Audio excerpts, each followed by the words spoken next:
जय जगन्नाथ सांग मैंने आज कंटेंट रही टंका टंका द्वारा आपण पांचटी जिनिस केबे किणी पारिबेनी।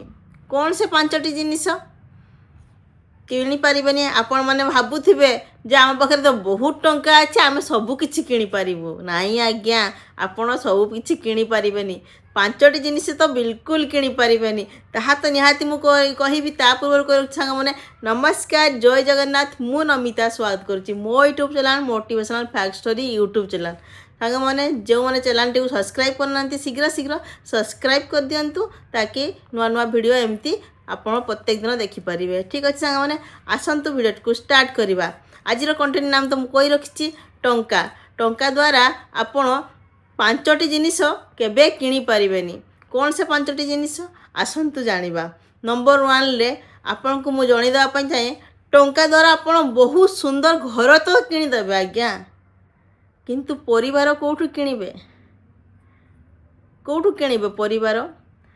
टंका द्वारा आपण घर किणी देबे, बहुत सुंदर बंगलो बहुत बड़ घर किणी पारिबे मानुची, किंतु परिवार किणी पारिबेनी। परिवार स्नेह श्रद्धा प्रेम एकाठी ताहा एकता करि पारिबेनी। काहेकि ना कहा मनरे कौन अच्छी सेटा आपण जानी नाहंती आज्ञा। टंका द्वारा आपण परिवार कोठु आनिबे? तो परिवार को एकाठी रखिबा पई टंकार आवश्यकता नहीं। आपणकर प्रेम स्नेह श्रद्धा यही सबूर आवश्यकता अछि, जोटा आपण माने दियंतिनी। आपण टंकार पावर देखांती। टंकारे मानुचे आपण बंगलो किणी देबे, किंतु परिवार किणी पारिबेनी। मो कथारे 100% सत्यता रही आज्ञा। आपण तो जानिले टंका द्वारा आपण परिवार किणी पारिबेनी। आउ कौन किणी पारिबेनी? नंबर 2 रे कहूची सुनंतु। टंका द्वारा आपण बही किणी देबे मानुची, किंतु ज्ञान ज्ञान किणी पारिबेनी टंका द्वारा। कोठु आनिबे ज्ञान? कोठु आनिबे? बही बहुत जनका पाखरे बही किणी देबे आज्ञा, ज्ञान ज्ञान पारिबेनी किणी। जो देखिबे बहुत धनी धनी पिला माने जहाँ घरे बहुत संपत्ति अच्छी, जार बापा माँ बहुत धनी, बहुत धनी बापा माँ अच्छी, तांको घरे पिला मानका पई सबु सुख सुविधा थाए, बही पत्र सबु किछि थाए, भलो बही जो पढ़िया पाई जहाँ जहाँ दरकार। किंतु गरीब पिलाटे पाखे गरीब पिला पाखे किछि न थाए आगे, लाइट भी न थाए पढ़िया पाई, डीबी लंठन लगेकी भी समाने पाठ पढ़ती। किंतु से माने जो ज्ञान तांकर जो रिजल्ट करती, तांकर जो नॉलेज अच्छी, धनी पिला पाखे भी से ज्ञान नहीं आज्ञा। बहुत अधिकांश घर कथा कहूची केमिति? काहेकि ना टंका बही किणी पारिबो, ज्ञान नुह। काहेकि ना आपण को पिला पढ़िबो कि नहीं, मने रखि पारिबो कि नहीं, ताहा कि आपण किणी पारिबे ना। सेति पई कहा जाए टंका बही किणी पारिबो, हेले ज्ञान नुह। ज्ञान कोठु आनिबे? नंबर 3 ले जानिबा टंका। टंका द्वारा आपण सांग किणी देबे आज्ञा मानुची।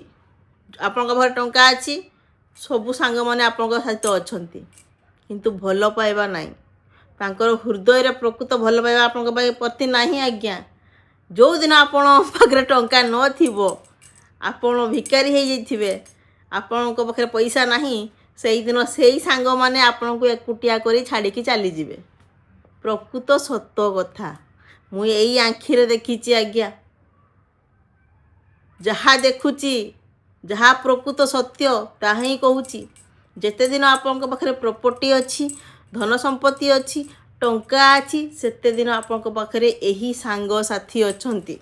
जो दिन नाही नथिबो सेही दिन सेही बंधु जनक आपण को पाखु आसीबो भी नहीं, पचारिबो भी नहीं।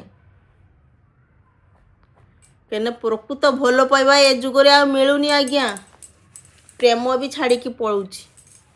बहुत जन धक्का खाइथिबे, प्रेम करुथिबे, 5 ବର୍ଷ 7 ବର୍ଷ ତାପରେ ଯେତେବେଳେ ତୁ କେତେ ଇନକମ୍ କରୁଛୁ କ'ଣ କହିବି ଘରେ, ତୁ ବେକାରଟା, ତୁ ଇନକମ୍ କରୁନୁ।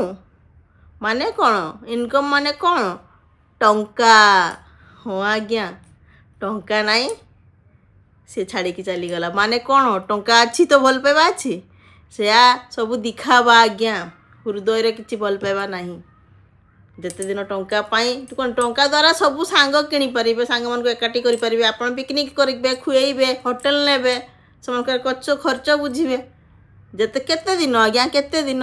ତାପରେ ଯେଉଁଦିନ ନ ଦେଇପାରିବେ, ନ ବୁଝିପାରିବେ, ସେଇଦିନ ଆପଣଙ୍କୁ ଛାଡ଼ିକି ଚାଲିଯିବେ। ହଁ ଆଜ୍ଞା, ଏହା ପ୍ରକୃତ ସତ କଥା। ତ 3 ନମ୍ବରରେ ଜାଣିଲେ ତ ଟଙ୍କା ଦ୍ୱାରା ବନ୍ଧୁ କିଣି ହୁଏ, କିନ୍ତୁ ଭଲ ପାଇବା ନୁହଁ।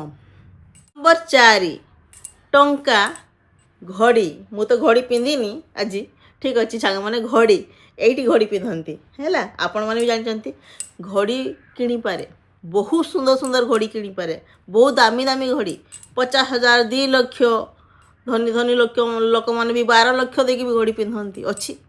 ଯାହାର ପଇସା ଅଛି ସେ ପିନ୍ଧୁଥିବ ଆଜ୍ଞା, ଆମେ ଏତେ ଦାମ ଦେଇ ତ ପିନ୍ଧିପାରିବାନି ହେଲା। ଏବେ ତ ବର୍ତ୍ତମାନ ଆମ ପାଖରେ ଏତେ ଟଙ୍କା ନାହିଁ, କିନ୍ତୁ ଯେଉଁମାନେ ପିନ୍ଧୁଛନ୍ତି ସେମାନଙ୍କୁ ବି ପଚାରିବେ ଆଜ୍ଞା। ଘଡ଼ି ପିନ୍ଧୁଥିବେ 10 ଲକ୍ଷ 12 ଲକ୍ଷ ଦେଇକିରି, କିନ୍ତୁ ଟଙ୍କା ଘଡ଼ିଟା ସିନା କିଣିଦେଲା, କିନ୍ତୁ ସମୟ, ଭଲ ସମୟ କିଣିପାରିବ ନା ଆଜ୍ଞା, ନା, ସମୟ କିଣିପାରେନି। ସେମାନେ ଏକା ପାଖରେ ଟିକେ ଶାନ୍ତିରେ ବସିବା ପାଇଁ ବି ସମୟ ନାହିଁ। ଭାବନ୍ତୁ ତାହେଲେ, ଶାନ୍ତିରେ ନିଶ୍ୱାସ ନେବା ପାଇଁ ବି ସମୟ ନଥାଏ ଆଜ୍ଞା, ଜମା ନାହିଁ। ଭଲ ସମୟ, ଶାନ୍ତିର ସମୟ କିଣିପାରିବନି। ତାହେଲେ ଭାବନ୍ତୁ, ଟଙ୍କା ବହୁତ ସୁନ୍ଦର ସୁନ୍ଦର ବିଛଣା, ଡାଇଲଗ ଗଦି କିଣିଦେବ, 1 2 ଲକ୍ଷ, ବହୁତ ଦାମୀ ଦାମୀ ଲୋକ କିଣିଦେବେ, କିନ୍ତୁ ନିଦ, ଶାନ୍ତିରେ ଯେଉଁ ନିଦଟା, ଆମେ ଯେଉଁ ରାତିରେ ଶାନ୍ତିରେ, ମୁଁ ଯେଉଁ ଶୋଇଥାଏ ଶାନ୍ତିରେ ନିଦ ଆଜ୍ଞା, କେଉଁଠୁ କିଣିବେ? ମୋର ଗଦି 1 2 ଲକ୍ଷ ଟଙ୍କା ବାଲା ଗଦି ନାହିଁ ଆଜ୍ଞା, କିନ୍ତୁ ଯେଉଁ ବି ବିଛଣାରେ ମୁଁ ଶୁଏ, ଶାନ୍ତିରେ ଟିକେ ଶୁଏ, ପଡ଼ିଲା ମାନେ ନିଦ ହେଇଯିବ। ଭଗବାନଙ୍କୁ କୁହେ ଶାନ୍ତିର ନିଦ ଦେବେ,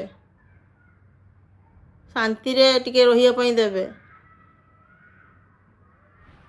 ଟଙ୍କା ଥାଏ ଯେଉଁମାନଙ୍କ ପାଖରେ ନା, ତାଙ୍କୁ ପଚାରିବେ, ଏଇ 5ଟି ଜିନିଷ ସେମାନେ କିଣିପାରିବେ? ଭଲ ନିଦ ହେବା ପାଇଁ ଲୋକମାନେ ଡକ୍ଟରଙ୍କ ପାଖକୁ ଦୌଡ଼ୁଛନ୍ତି, ମେଡ଼ିସିନ ଖାଉଛନ୍ତି ହେଲା, ତଥାପି ଭଲ ନିଦ ହେଉନି ଆଜ୍ଞା। ପୁଳା ମେଡ଼ିସିନ ଖାଇକି ବି ନିଦ ଭଲ ହେଉନି। କିନ୍ତୁ ଗରିବ ଲୋକଙ୍କ ପାଖକୁ ଯାଆନ୍ତୁ, ପଖାଳ ଟିକେ ଖାଇଥିବେ ଆଜ୍ଞା, ଦିନ ଯାକ ଖଟୁଥିବେ ହେଲା, କିନ୍ତୁ ଯେତେବେଳେ ଶୁଅନ୍ତି ନା, କି ନିଦରେ ବାବା, କି ଘୁଙ୍ଗୁଡ଼ି, ପୁରା ଶାନ୍ତିର ନିଦ ସେମାନେ ଶୁଅନ୍ତି ଆଜ୍ଞା। ତ ଏଇଠୁ କ'ଣ ଆମେ ଜାଣିଲେ? ଯେ ଟଙ୍କା ଗୋଟିଏ ସାଧନ। ହଁ ଆଜ୍ଞା, କିନ୍ତୁ ଅସଲ ସମ୍ପତ୍ତି କ'ଣ? ଶାନ୍ତି, ପ୍ରେମ, ଭଲ ପାଇବା, ସେସବୁ ହେଉଛି ଅସଲ ସମ୍ପତ୍ତି। ଯଦି ଆପଣଙ୍କୁ ଶାନ୍ତିରେ ନିଦ ଆସୁଛି, ଖୁସିରେ ସବୁ ମୁହୂର୍ତ୍ତ ଆପଣଙ୍କ ଖୁସିରେ ରହୁଛନ୍ତି, ଆପଣଙ୍କ ପାଖରେ ପ୍ରକୃତ ଭଲ ପାଇବା ଅଛି, ପ୍ରେମ ଅଛି, ଆପଣଙ୍କ ଜୀବନରେ ସବୁବେଳେ ମୁହଁରେ ହସ ଅଛି, ତାହେଲେ ଆପଣଙ୍କ ପାଖରେ ପ୍ରକୃତ ସମ୍ପତ୍ତି ଅଛି। ଯଦି ଏସବୁ ଆପଣଙ୍କ ପାଖରେ ନାହିଁ, ଖାଲି ଟଙ୍କା ଅଛି, ତାହେଲେ ଆପଣଙ୍କଠୁ ବଡ଼ ଭିକାରୀ କେହି ନାହିଁ। ହଁ ଆଜ୍ଞା, ପ୍ରକୃତ ସତ କଥା। ଭାବିଲେ ଥରେ, ଯେ ଟଙ୍କା ତ ପ୍ରବଳ ଅଛି, ହେଲେ ନିଦ ନାହିଁ, ଆଖିରେ ନିଦ ଆସୁନି, ଓଠରେ ଟିକେ ହସ ଆସୁନି, ମୁଁ ଟିକେ ହସି ପାରୁନି, ଆଉ ଟିକେ ଶାନ୍ତିରେ ରହିପାରୁନି, ମୋତେ ଟିକେ ଭଲ ପାଇବା ପାଇଁ କେହି ଗୋଟେ ଲୋକ ନାହାନ୍ତି, ମୋତେ ଟିକେ କେୟାର କରିବା ପାଇଁ, ଯେ ହୃଦୟରୁ କେୟାର, ସେମିତି ତ ଚାକର ଚାକରାଣୀ ବହୁତ ମିଳିଯିବେ, ଯେଉଁ ନିଜର ଲୋକର ପ୍ରେମ ସେଇଟା ଟଙ୍କା ଦେଇପାରେ କି? ନାହିଁ ଆଜ୍ଞା। ତ ଯେଉଁମାନଙ୍କ ପାଖରେ ପ୍ରକୃତ ଭଲ ପାଇବା, ହସ, ଖୁସି, ଶାନ୍ତି ଅଛି, ସେଆ ପାଖରେ ହିଁ ପ୍ରକୃତ ସମ୍ପତ୍ତି ଅଛି, ତାକୁ ହିଁ ପ୍ରକୃତ ସମ୍ପତ୍ତି କୁହାଯାଏ। ସେଇଥିପାଇଁ ମୁଁ କୁହେ ଆଜ୍ଞା, ଟଙ୍କା এই 5ଟି ଜିନିଷ ଆପଣଙ୍କୁ କେବେ ବି ଦେଇପାରିବ ନାହିଁ, ଆପଣ କେବେ କିଣିପାରିବେ ନାହିଁ। ବହୁତ ସୁନ୍ଦର ମେସେଜ୍। ଏଇଠି ଗୋଟେ ମେସେଜ୍ ଯାଉଛି, କ'ଣ ଯାଉଛି? ଆପଣ ତ ବହୁତ ଭିଡ଼ିଓଟି ଦେଖିଲେ, କ'ଣ ଶିଖିଲେ କମେଣ୍ଟ କରି ନିହାତି ଜଣାଇବେ। ଆଉ ଗୋଟେ ବାର୍ତ୍ତା ବି ମୁଁ ଏଇଠି ଦେଇଦେବି ସାଙ୍ଗମାନେ। ନାଗିଗଲା। ହଁ, ବାର୍ତ୍ତାଟି କ'ଣ, ମେସେଜ୍ଟି କ'ଣ ଗୋଟେ ଦେବି, ଗୋଟେ ମେସେଜ୍ ସମାଜକୁ ଗୋଟେ ମେସେଜ୍ ମୁଁ ଦେଉଛି। ନମିତା ଗୋଟେ ମେସେଜ୍ ଦେଉଛି। ପ୍ରକୃତ ସମ୍ପତ୍ତି ଆଜ୍ଞା ସେଇ ସାଙ୍ଗମାନଙ୍କୁ କହୁଛି, ସେଇ ଓଡ଼ିଶାବାସୀଙ୍କୁ କହୁଛି, ସେଇ ଭାରତବାସୀଙ୍କୁ କହୁଛି, ପ୍ରକୃତ ସମ୍ପତ୍ତି ହେଉଛି ଶାନ୍ତିରେ ବଞ୍ଚିବା, ଶାନ୍ତିରେ ଶୋଇବା, ଶାନ୍ତିର ନିଦ, ଶାନ୍ତିରେ ଟିକେ ହସିବା, ଆଉ ଜୀବନ ସାରା ମୁହଁରେ ଟିକେ ହସ ଥିବ, ମାନେ ଗୋଟିଏ ଶାନ୍ତିମୟ ଜୀବନ। ତାହା ହିଁ ପ୍ରକୃତ ସମ୍ପତ୍ତି, ଯେଉଁଟା ମୁଁ ଚାହେଁ, ମୁଁ ମୋ ନିଜ ପାଇଁ ଚାହେଁ। ଆପଣମାନେ କ'ଣ ଚାହାନ୍ତି? ଟେନସନ୍ ଆଉ ଟଙ୍କା?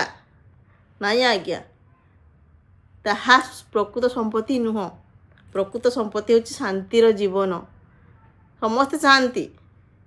ମୋ କଥାରେ ଏକମତ ଯେଉଁମାନେ କମେଣ୍ଟ କରି ନିହାତି ଜଣାଇବେ। ଆଉ ଭିଡ଼ିଓଟି କେମିତି ଲାଗିଲା ତାହା ମଧ୍ୟ କମେଣ୍ଟ କରି ଜଣାଇବେ। ମୁଁ ଆପଣଙ୍କ କମେଣ୍ଟକୁ ଅପେକ୍ଷା ସବୁଦିନ କରିଥାଏ ସାଙ୍ଗମାନେ।